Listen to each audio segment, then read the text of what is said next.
Passando para a novela, já dá para começar a chamar disso, Pep Guardiola, Manchester City, o que o treinador catalão fará nesse que é o último ano do atual contrato dele com o Manchester City. Antes de trazer as aspas, eu só queria lembrar que, pegando o exemplo dado pelo próprio Pep Guardiola, ele ainda está dentro do tempo para renovar com o Manchester City, se essa for a opção dele. Digo isso porque ele, desde que chegou aqui em 2016, ele renovou o contrato 3 vezes. As últimas 2, ele renovou em novembro da última temporada. Então, estamos em outubro, dentro do fuso horário central, doutor Pep Guardiola, a gente ainda tem tempo para ele anunciar essa renovação sem parecer uma novela tão grande, mas... Tem 45 dias. Tem 45 dias. Vão começar a contagem regressiva. Se não renovar até o final de novembro, é que não fica, é isso? É que não fica. Acho que qualquer decisão para o sim ou para o não será comunicada até o fim de novembro. Acho que eu gosto até para o Guardiola City se resolve organizar o se ele negócio. sair. Eu gosto que ele resolve o negócio antes, entendeu? Ele já avisa antes e já foi. Igual o Klopp avisou também que ia sair antes. Eu gosto quando faz isso. Resolve Exatamente. seu problema. Pois tivemos uma declaração dele recente para uma TV italiana, pode colocar na tela, João, por favor, em que ele fala sobre o futuro, né? Deixando o City, isso não é verdade. Eu ainda não decidi nada, tudo pode acontecer, não sei. Vamos ver o futuro, ainda preciso pensar e decidir o que quero fazer. Dentro desse contexto de que tudo pode acontecer, também estava uma pergunta sobre assumir a seleção inglesa. Agora há pouco, antes do programa, o jornal The Times aqui da Inglaterra noticiou que a federação procurou o Pep Guardiola no início dessa temporada e que ele ainda não deu nenhuma resposta. Então é o City esperando uma resposta, a Federação Inglesa esperando uma resposta e talvez muitos outros possíveis destinos esperando por um anúncio da renovação ou não dele com o Manchester City. O que a gente sabe, e eu vou começar pelo Marcelo Beckler, que, enfim, sabe como é a carreira do Pep Guardiola, a importância do Tite para ele.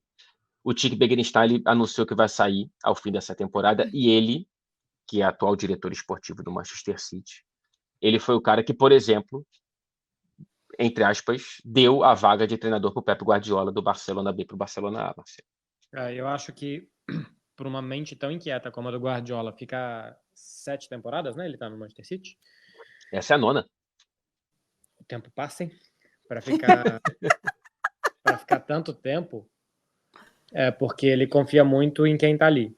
Por exemplo, o Barcelona, que até hoje ele fala que ama tanto, ele só aguentou 4 anos. Porque os escudos dele foram saindo, ele virou escudo para todo mundo, e ele não aguentou a panela de pressão que era esse clube, que o Manchester City é bem diferente, tem assim, uma vida bem diferente, né? Os clubes são vivos, bem diferente da do Barcelona, mas eu acho que a saída do Tite representa bastante de que o projeto vai para um outro caminho, acho que vai seguir as mesmas diretrizes, mas vai com outras pessoas, e que o Pepe precisa muito das pessoas. Acho que o Manchester City está, não sei se o Manchester City, mas acho que pelo menos o Guardiola e essa história está sendo contada aos poucos. Primeiro sai o Tite, a Guardiola sabe que vai dar uma entrevista dessas e que vão perguntar, que não sabe o que vai fazer, e começa a aparecer assim, se ele quiser trabalhar, depois ele trabalha, e já começa a aparecer isso da seleção inglesa. Então eu tenho a sensação de que ele está muito mais fora do que dentro para a próxima temporada, bom, assim, para partir da próxima temporada, só que isso vai sendo amadurecido e dito aos poucos, até porque senão acho que fica um fim de feira muito rápido e cruel para o Manchester City. Mas a saída do Tite acho que pesa bastante. Tem alguém que está ali para segurar, para ajudar a contratar e bancar uma contratação, e se não dá certo, a próxima, e como é que vai trabalhar, e que esse jogador eu não quero, esse daqui rua, como ele fez com alguns. O Tite era muito importante, talvez o Hugo Viana não vá pelo mesmo caminho. Sem contar a própria incerteza do Manchester City, né? A gente não sabe o que vai ser do Manchester City em março, se esse clube vai jogar a primeira divisão, se ele vai jogar a 9ª divisão do futebol inglês. Isso também deve pesar para o Pep.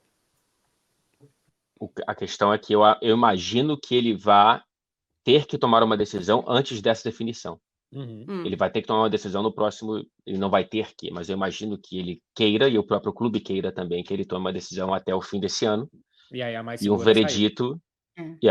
Exato. Um time de 9ª divisão porque assume um compromisso. Exato.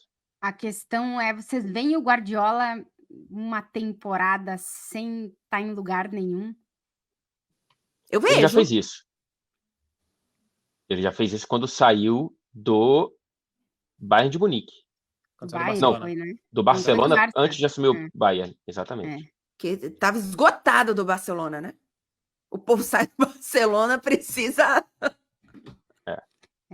Mas eu acho que ele pode assumir a seleção da Inglaterra em 2025. O trabalho de seleção é bem mais tranquilo. Sim, é outra. E ele tem repetido que seleção é um desejo, né? Assim, que passa na cabeça dele seleção, né? Exato. A gente sempre acha que a seleção brasileira cai em algum momento, mas acho que ali ele não... se ele é um cara estruturado que gosta de ter pessoas para organizar ambientes, acho que não passa pela mente dele. Do jeito que tá, eu acho que não é uma possibilidade.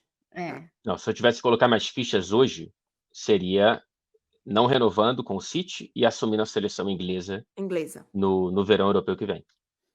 Ele vai ter um ano para preparar a equipe para a Copa do Mundo. É um sonho dele, ele já falou isso várias vezes, treinar numa Copa do Mundo. Ele já conhece vários jogadores desse elenco, como técnico ou adversário.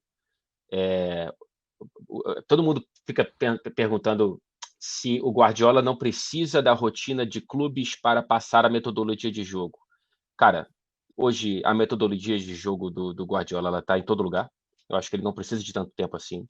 Então, acho que um ano é mais do que suficiente para ele construir uma seleção inglesa que está precisando de um treinador bom. E aí pode acabar com o melhor no colo. Acho que seria um casamento muito bom. Eu acho que ele está cansado de dia a dia de clube. Porque é normal, né? Depois de tanto tempo, clube todo dia. Você via que antes das entrevistas dele, ele falava muito dos adversários e tal. Hoje, quando ele vai dar uma entrevista de vez em quando, ele fala: hoje eu vejo só o essencial, tem uma equipe que vê para mim. Eu mais ou menos já sei o que eu vou fazer e tal, e eu olho uma coisa ou outra. Aqui no Barcelona ele era um maluco de olhar absolutamente tudo, de todo adversário, de todo jogo e tal. Hoje ele já tem até uma maturidade para preparar os jogos, uma segurança de uma forma muito diferente. Acho que o trabalho de seleção ajuda muito isso. Tem um mês, como ele tem essa coisa de ser inquieto, de nesse mês que entre um jogo e outro, ele vai pensar mais coisas, como que ele vai inventar, que quadro que ele vai pintar, como é que ele vai se inspirar no basquete para fazer uma tática de futebol, essas coisas que ele ficou fazendo a vida inteira. Então, a sensação também que eu tenho é que a seleção espanhola, evidentemente que não, pela relação dele. A seleção brasileira, talvez algum dia no passado, tenha se aproximado bastante, especialmente em 2012, quando saiu o Mano Menezes. Hoje, por já morar na Inglaterra, por ter se dado tão bem aí, eu acho também o mais natural de tudo. Acho que é um casamento que coloca a Inglaterra em outra posição, né? Porque o material humano é muito bom, né? Exatamente. Não é que, assim, ele poderia, com certeza ele teria outras opções, mas com tanto encaixe, como vocês falaram, e o material humano... É que a gente olha para a seleção inglesa e a sensação que a gente tem é que tem tanto jogador ali, mas que tá todo mundo perdido. Poderia todo muito jogo, mais, né? Exato, todo jogo tu olha e tu diz, eu não acredito que eles estão fazendo só isso. Então, acho que, assim, pelo caminho natural da trajetória do Pep na Inglaterra e pelo momento da seleção inglesa, acho que seria o casamento, assim, perfeito, né? E ele teria um ano para preparar a Copa, não é chegar 3 meses antes da Copa do Mundo, sabe? Nunca tendo treinado uma seleção, nunca tendo vivido esse universo em um ano, acho que é factível total. E aí é o tipo de convocação que nenhum jogador vai querer perder. Aí muda, né? Aí muda. Cara, o Southgate conseguiu 2 finais de Euro, uma semifinal e uma quarta de final de Copa do Mundo. Sem jogar nada. Exato. Se jogando mal, a Inglaterra chega aí, o dia que começar a jogar bem, sim, ela vira uma fortíssima candidata a ganhar. Coisa que a gente fala, bom, em algum momento esse time vai perder. Jogando de em algum momento vai perder. Tem demorado muito mais a perder do que o campo mostra que vai ser. Mas a partir do momento que esse time jogue bem, que o Cole Palmer seja titular, por exemplo, de algum jogo na Inglaterra, na Euro não foi titular de nenhum, acho que já vai ajudar bastante. Não, e a chance do Guardiola fazer as pazes com o Palmer, né? Que ele sai do City, agora ele pode ter a oportunidade de aproveitar melhor Palmer como treinador de outra equipe. Agora, só para finalizar esse assunto, imagina se o Guardiola vai para a Inglaterra e fica para além da Copa do Mundo, talvez, sei lá, e o Klopp assume a seleção da Alemanha.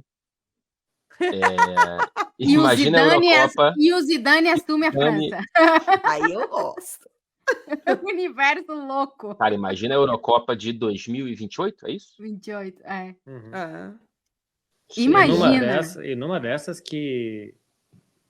Quem assume a seleção brasileira numa dessas? Jair Ventura. Brasileira. Ou Afonso Alves, Marcelo Becker. Pode. O Afonso Alves também tá. O Instagram dele aparentemente não está muito movimentado também, tá mais fechado ali.